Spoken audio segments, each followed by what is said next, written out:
My ex-wife came crawling back after I inherited my dad's fortune. But I moved on. I'm 36, recently divorced, and somehow managing to juggle raising two kids while running a business I never wanted. Life has a funny way of coming full circle, but let me start from the beginning because there's quite a story to tell. My father built his merchandising business from nothing but grit and determination. He wasn't just successful, he was the kind of successful that turns heads at charity galas. The kind of success that men our family name open doors throughout the city. The kind that lets you send your kid to any college they want, drive luxury cars, and still have enough left over to donate buildings to the local hospital. But like many self-made men, he had dreams of passing his legacy onto his only son. That's me. The thing is, I had different plans. While he saw suits, board meetings, and quarterly reports in my future, I saw lines of code and the endless possibilities of technology. I was the kid who took apart computers just to see how they worked, who stayed up late teaching myself programming languages while my friends were out partying. My room looked like a Radio Shack had exploded, with circuit boards and cables everywhere. Mom used to joke that she needed a map just to vacuum in there. When college application time came around, I chose a computer science degree instead of business school. The fight that followed was epic. Dad couldn't understand why I'd want to waste my potential playing with computers when I could be learning to run a real business. Mom played peacekeeper, as usual, convincing him to at least let me try my way. Dad was disappointed, sure, but he held out hope that I'd come to my senses after graduation. He figured once I saw what the corporate world was really like, I'd come running back to take over the family business. But that's not what happened. Instead, I landed a job at a major tech company and thrived. By 29, I had my own house in a nice neighborhood, a new car in the driveway, and a career that made me excited to get up every morning. I didn't need his money. I was building my own life, my own way. That's when things really went south. Dad gave me one final ultimatum: join the business or be cut out of the will entirely. The argument that followed shook the house. I told him I didn't need his money, that I was doing fine on my own. He called me ungrateful, said I was spitting on everything he'd built. I chose my passion, and he chose to give everything to charity. Our relationship hit rock bottom. Then Mom died. It wasn't gradual. There was no time to prepare. One minute she was planning Sunday dinner. The next she was gone. Massive heart attack while gardening. It's funny how death has a way of putting things in perspective. Dad had always been larger than life. The successful businessman, the community leader, the man who always knew what to do. But after Mom's heart attack, I saw him for what he really was: a lonely old man who just lost his best friend. The big house he'd been so proud of suddenly seemed to swallow him whole. That's when things started to change between us. I began visiting more often, bringing my kids to see their grandfather. My daughter, Sarah, has his eyes, that same mischievous twinkle when she's up to something. And my son, James, inherited his stubborn chin and unwavering determination. Watching them together, it was like seeing pieces of Mom and Dad come back to life. Dad stepped back from the business, letting a trust handle operations while he focused on being a grandpa. He taught the kids card tricks, told them stories about the old days, and spoiled them rotten with ice cream before dinner. All the things Mom would have scolded him for. But life has a way of throwing curveballs, and Dad's health started failing. His kidneys were giving out, and he needed dialysis twice a week. I stepped up without hesitation, arranging my work schedule to take him every Wednesday and Saturday. My boss was understanding. 10 years of loyalty earns you some flexibility. I'd leave early on Wednesdays, make up the work at night, and use my Saturdays to help Dad through his treatments. That's when my wife, Emma, showed her true colors. She'd never been Dad's biggest fan, especially after he cut me out of the will. But when I started taking him to dialysis regularly, she completely lost it. Every Wednesday and Saturday became a battleground. She deliberately planned events I couldn't miss, leave me alone with the kids when I had work to finish, or pick fights that would last into the early hours of the morning.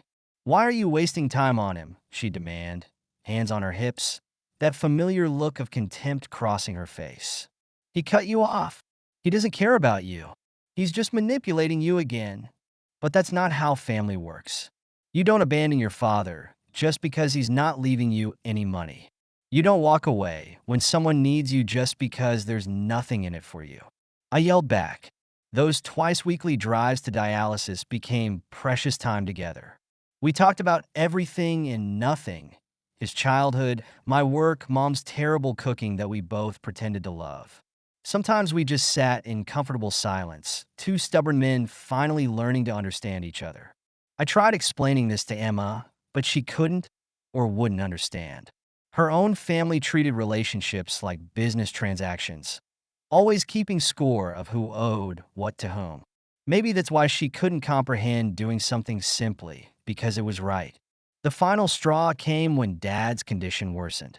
He could barely walk anymore, needing support just to get from his bed to the car.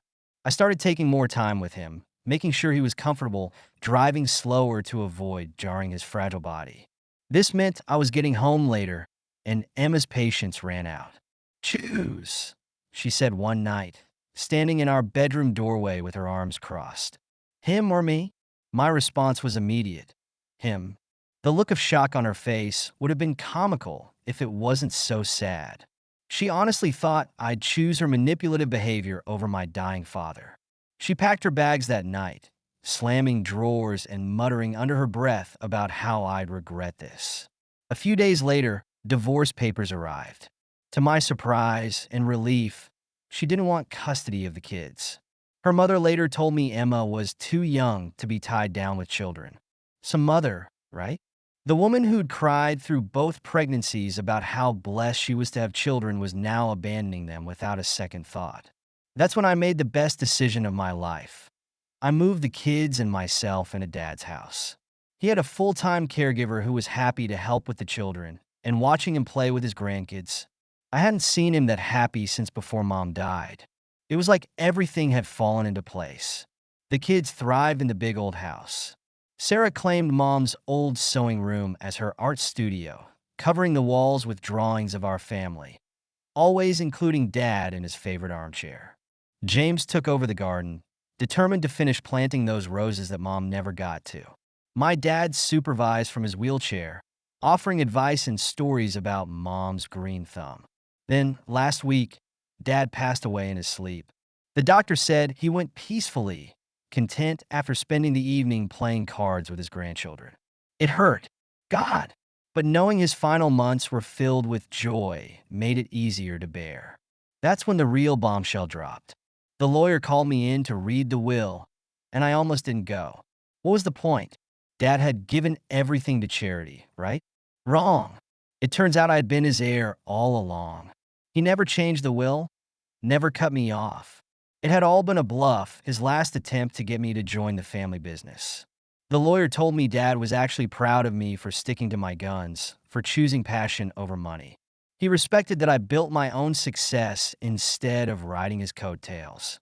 "Your father told me it was the moment he knew you'd be all right," the lawyer said. "That you had the strength to stand up for what you believed in, even against him. Now I own it all. The business, the house, everything. And guess who showed up at my door as soon as the news got out? Emma. She came crying about how much she missed the kids, how we should reconcile for their sake. When I refused, the tears dried up pretty quick. Now she's threatening to sue for half of everything, claiming she deserves a share of Dad's wealth. But her chances were slim. We divorced before the inheritance, and she gave up custody of the kids. The irony wasn't lost on me. The woman who criticized my father's manipulation was now trying to manipulate her way into his fortune. But I learned from the best about standing my ground and fighting for what matters. Dad taught me that even when I thought he was pushing me away. After that, I ran Dad's company. Turns out business isn't so bad when you can bring a tech perspective to it. Raised two amazing kids and honored the legacy of a man who taught me more than I ever realized. The house was full of memories. My childhood, Mom's cooking, Dad teaching the kids card tricks from his hospital bed. We stayed here, in the heart of everything he built. I took the kids to the Bahamas last month, our first real vacation in years. Sitting on that beach, watching them play in the waves, I couldn't help but think about Dad. He would have loved this, would have been right there building sandcastles with them. James collected seashells, insisting we bring some back to put on Grandpa's grave. Sarah wrote, "We love you, Grandpa," in the sand, and made me take a picture before the tide came in. Sometimes the biggest inheritances aren't measured in dollars and cents. Sometimes they're measured in the lessons we learn, the strength we find, and the love that survives even when everything else falls apart. Dad taught me that success isn't about the money you make or the things you own. It's about the legacy you leave behind. That's my father's real legacy. Not the business or the house or the money in the bank.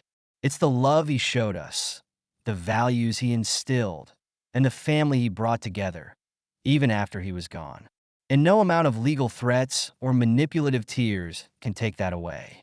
As for Emma, let her try to get what she wants. I've got something worth far more than money. A family that stands together, memories that can't be bought, and the knowledge that sometimes the hardest paths lead to the best destinations. Thank you so much for listening to my story. If you have any thoughts, I'd love to hear them. So please leave a comment. Don't forget to like and subscribe if you want more stories like this one.